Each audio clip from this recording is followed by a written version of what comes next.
us off. 1 second. And I can always splice it later. Okay.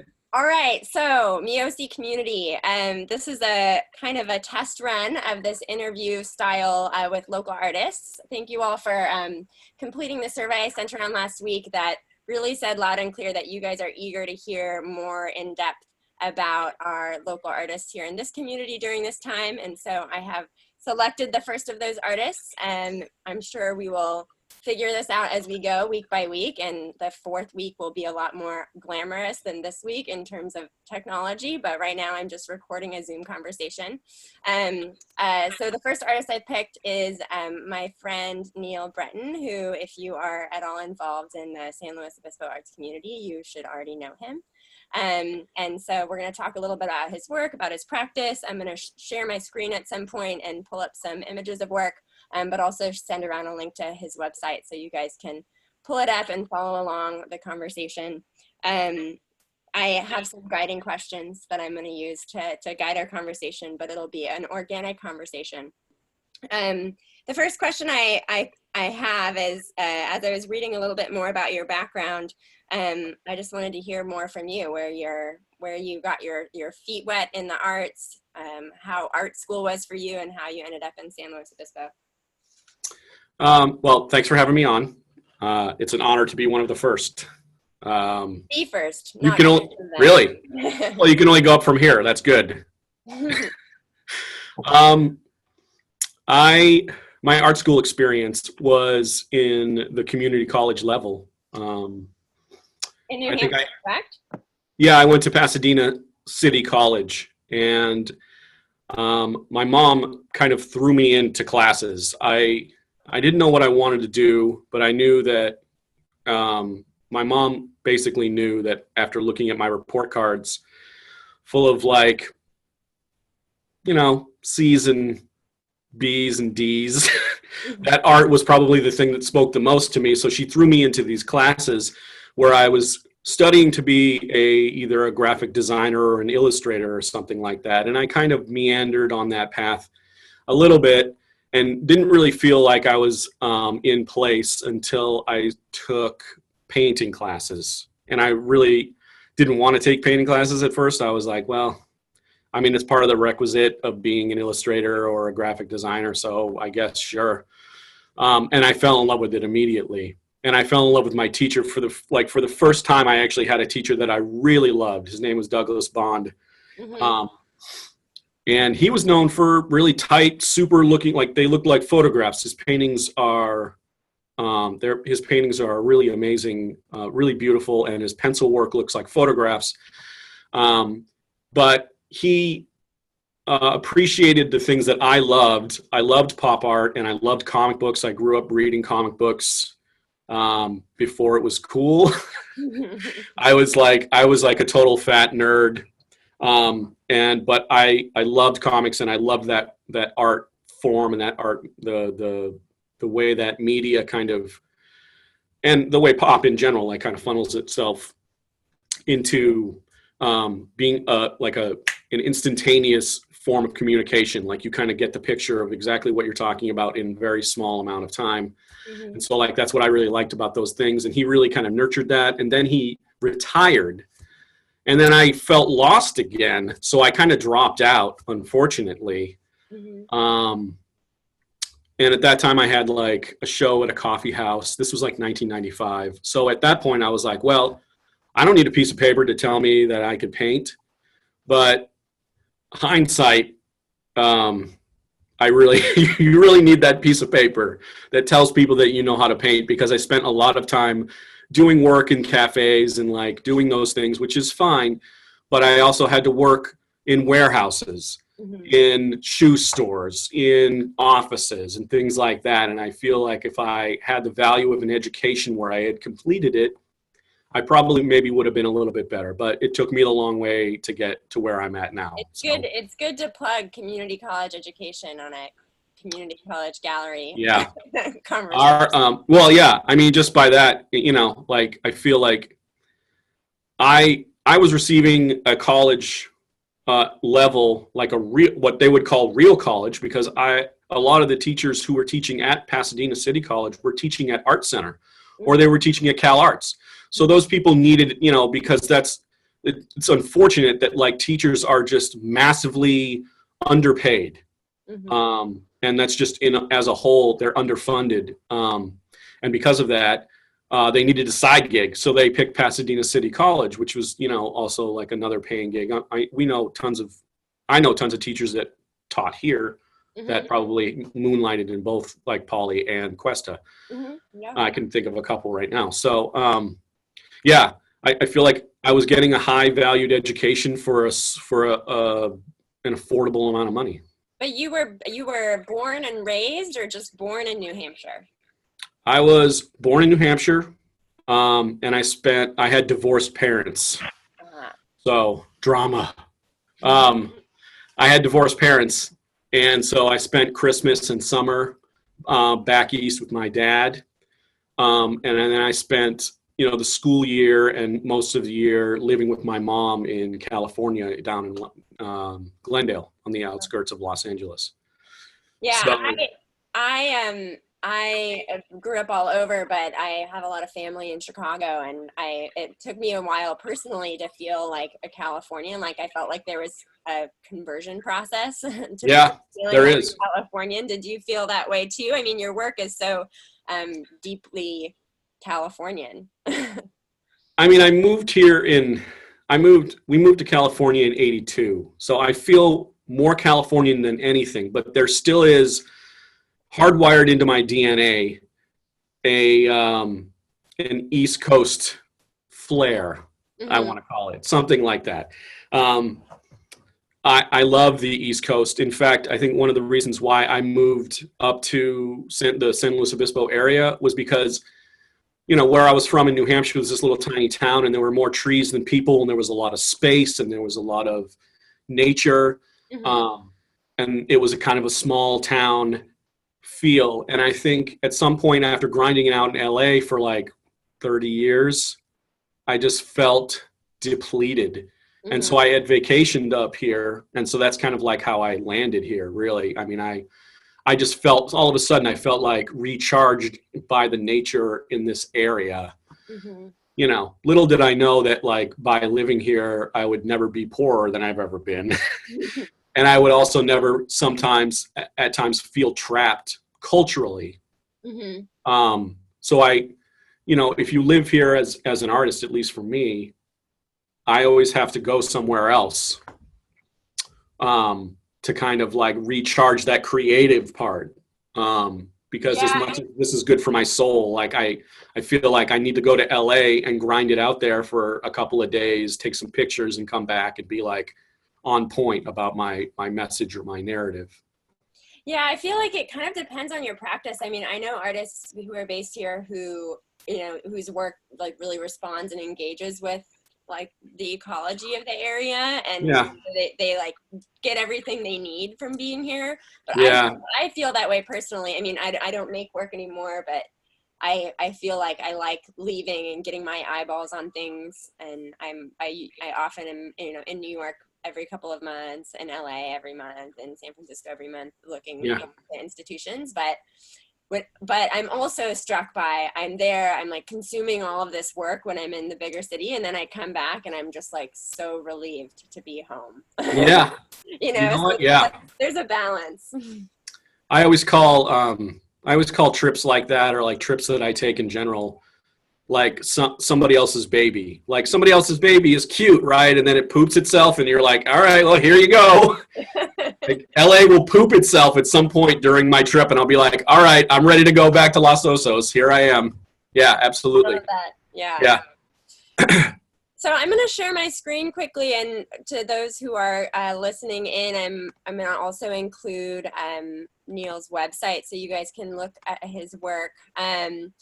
But just so you kind of can see some of his work, it's not an ideal way to engage it, but actually your work photographs pretty well. Yeah.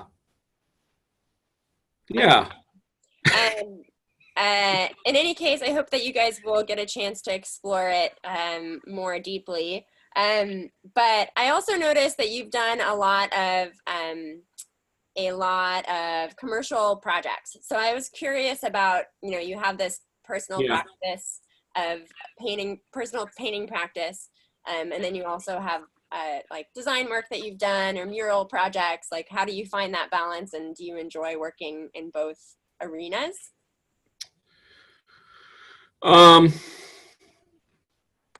To be honest, I enjoy the financial side of working for someone else in an artistic endeavor. Oh yeah, Um, I'll enjoy the financial side of. yeah, I mean, it's great when like when you're talking about somebody who wants you to do something for them, like you're excited about that idea, but again, you're going to be under somebody's thumb as far as their idea of what they want, because ultimately they're the customer. So I used to do a lot of things that didn't make me happy, and I think it really translated, to be honest, that constrainment really really like affected the work. And then I talked to my friend Jeff Clausen about what he does, and there was an ice cream store that wanted one of his little characters to be smiling instead of frowning, and he said no. Mm-hmm. And this was like a job that he would be paid for, and he said, no, I'm not doing that. Mm-hmm. And to me, like it just fired in my head that like you can actually say no, and they'll say, well, all right, well, you give us what you want. At least they did for him, and maybe that's the charm of Jeff Clausen. I don't know. Is But he a maybe good it was person? also Do you know like, who that person is? Jeff yeah, Clausen? yeah, I should know yeah, who he is. you should. He Okay. was he was a guy who introduced me to everybody that I know in SLO, actually. He's like the godfather of the like underground scene, if I want to call it an underground scene. It's not really, but whatever. He's not doing landscapes. He's not part of the older crowd. He's part of the younger group of individual artists that are speckled within the community around here. Well, maybe I'll So, add him to this list. yeah, if he'll do it. He hates to do everything, so I don't know. Good luck. We'll give But him basically, a what or something. yeah, basically what Jeff showed me there is that like what he wanted to do, he would do, and that's what he's going to do. So when I was approached by um, my friends at Sans Liege who do Richvale, the wines like these Yeah, little no, I wine saw coolers. those. Yeah, I love Yeah. that. So they were like, "We love your work. We want you to do what you do, and that's it. That's all we want. We just want some paintings for these wine labels." And that to me felt like it was the best job I could have ever gotten, because I got paid well for it and I was doing what I was doing. Mm-hmm. And I think that if anybody out there can do that kind of thing where they love what they're doing and they get paid for it, like that's just like the best feeling. And I only from now on, I think I decided from now on, I'm only going to take jobs that understand that about me. Like, this is what I do. And if you want something else, then you should go somewhere else. But if you want what I do, then I will definitely provide you with exactly what you want. And it sounds like the commercial work that you've done you haven't like sought it out. It's sort of found. No. Yeah, I mean, that got dropped in my lap because I knew somebody who knew somebody. I Yeah. mean, that's kind of how it worked. A lot of the stuff that I had a guy, I did a mural at a house in Glendale with a guy who is a real estate agent, and he just loved my work, and he had bought 6 paintings or something like that, and he was like, I'm remaking this house and I would really love it if in the back you did one of your paintings, and he paid me for that, and that was really cool. I really loved that. But I can't imagine me being like bent over a ladder or like on a ladder somewhere for someone at like beer company or something like that doing some mural like that. That's just not my thing. Mm-hmm. So I really only want to do jobs like that. Otherwise, I guess I'm lucky I have a day job, or I'd starve, because I would be super picky about what I'm doing. Yeah. Yeah, I want to kind of zoom out for a minute and talk about your sort of work at large. I mean, we've touched on it. We've talked about your commercial practice, but Sure. I was spending some time with your website this week as I was prepping for this conversation, and I was like, oh my God, it's so California quarantine. Like, there's all these like, I mean, I'm feeling very weird quarantining in such a beautiful place because I'm in conversation with a lot of people outside the area who are like stuck in their like tiny apartment in New York City and Yeah. literally haven't seen the sky in 2 weeks. And Yeah, I feel sorry for those people. me too. And I still get to go out surfing and walking and like looking at the Morro Rock from my window. Yep. But I mean, obviously you were making this work long before this time. Yeah. Where you guys been? Yeah, so it was funny that I didn't even really consider that when I asked you to join this conversation, but I'd love to just hear you sort of wax poetic about your practice at large and why you paint what you paint and all the singular figures and these beautiful landscapes. And Yeah.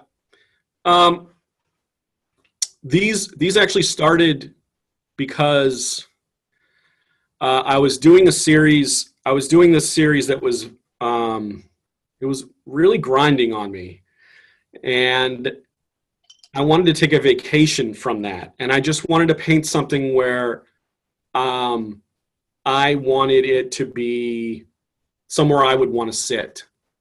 In my head, like there are there were like a couple places where I knew like I could just go in my head and just sit, and it would be like a place where it was just me in that spot, and that kind of the freedom that it felt to be like just alone was just so nice to me. I don't know. I'm an only child. I grew up as a latchkey kid. My mom worked till 6. I was off I was off school at like 2 or 3. So like I had a lot of time to myself. I had a lot of time to, like do whatever I wanted to do. And as my life is changing now, it's definitely nothing like that. But when I started this series, I really just kind of wanted to transmit that joy that I felt by being in a place all by yourself, like a pool, all by yourself or all alone, and the trees are rustling or whatever, or it's just like a really beautiful kind of pristine sort of thing. Hard to say. Yeah, I get a lot of people comparing my work to Hockney. yeah, we were just Because talking of the because of the aesthetic of the modernism aesthetic. about What I like about these paintings is that they're like giant like fields of color in a lot of ways, and I get to like put my favorite colors into these paintings, and I love being able to do that, and I love saying that I love these paintings because I never felt like I ever loved any of my work. I just like did the work compulsively because I was an artist, and I feel like a lot of people share that sort of like DNA. But these were like, I really like these paintings, and I really think that maybe that comes through. Like I was saying about the commercial work, if you don't like your work, that like people are going to know, like you're going to tell in a lot of ways. So I think why I've been so successful with this series, why it's just kept going, is exactly because of that. It's because I really love these paintings, and it comes through that way. But I guess maybe getting back, I am definitely more of a fan of Hopper. I was always fascinated by Hopper's paintings. And even if there were people in there were still people who you were at a distance. You never knew what those people were talking about. Like if you look at Nighthawks, you're still outside of a building on the other side of a street in a way. Like you're looking into a cafe, sure, and there's things going on in that cafe, but you don't know what they're saying, and you don't know who those people are. And there's like a distance that's really appealing to me in a lot of ways. Yeah, it's interesting, it's you kind of making, I hear this from a lot of artists, I make what I want for myself, or like I make the world that I want to live in. Yeah, exactly. Yeah. I had never done that before. I think I had always done things that were maybe like reflections of what I thought about the world, which is, populated with a lot of like not great things. Once I stopped doing that and just kind of started feeling the joy of these things is when it really started to click with me. And I really feel like, other than like wanting to be better at painting the things that I'm painting now, I'm pretty content with what I've done. what I'm doing. Yeah. Yeah, and chatting with you about your work, it like imbues a lot more depth into the work for me. I know it can seem like really shallow. I don't know if shallow is the right word, but maybe a little bit. Maybe it's there's an aesthetic involved, and it's I've always found your work very like satisfying. okay. Good. Another satisfied customer. But then particularly engaging it during this time, it feels like it feels like, oh, it's like hitting closer to my heart because of like I'm literally like alone in my house, and everyone's alone in their homes, and in California. I'm sure people feel bummed about it, but I don't know. I don't yet. That's why I even moved from San Luis Obispo to Los Osos, so you even feel that even more. Yeah. People kind of keep to themselves here. It's not that they're not necessarily friendly people, because they are when you encounter them, but they definitely would prefer to just kind of do their own thing, in a lot of ways, at least a lot of them. I know, it was funny on the second day of like shelter in place, I was going on a walk in Morro Bay, and I was like, it really doesn't feel that different. Like it didn't, right? It's about the same, but in New York, they're like, oh my God. I mean, even in San Luis Obispo, it's desolate. Like Broad Street and Higuera Streets are all like empty. Yeah. Eerily empty. Unusually empty. Yeah. Yeah, I know. In Los Osos, it's pretty much business as usual. Yeah. Same amount of people driving around, same amount of people doing the same things, just kind of doing them at a distance of each other, I suppose. That's about it. The tavern is not open, but yeah, I guess other than those kinds of things, but yeah, I don't drink, which is funny, which is another funny thing about my commercial career, where I've gotten cases of wine that I don't know what to do with. I basically give them out at shows because I don't drink. Yeah. Interesting. Well, I want to chat. We only have a little bit of time left, but okay. In addition to your practice, you've also invested a lot of time recently in the SLO County Arts Council, and everybody who sort of makes work here should know who you are, and you're an artist in the community, but you're taking on this new role of like trying to reform what our creative landscape looks like here. So I'd love to hear a little bit about how that's been, and your vision for the arts community in SLO.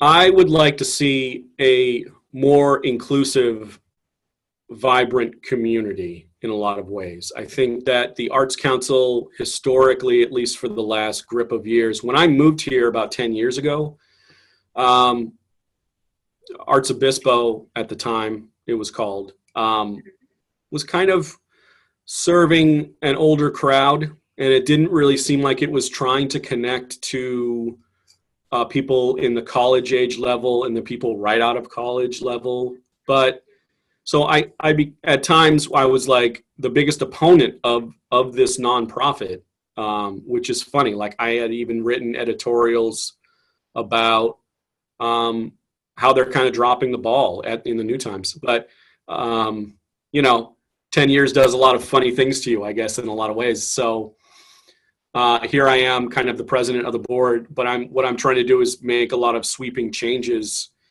that are far more inclusive to everybody, not just the older set that is important to, the vibrancy of the scene, but just like everything in general. So everybody that's on the board kind of has their boots on the ground in one way or shape. It's a really kind of artist heavy board. Mm-hmm. And it hasn't been like that for a while. It's usually filled with people who have some kind of correlation or connection to the arts, but maybe aren't artists or are bureaucrats in some way that have connections to the city, which are important, for funding and other things.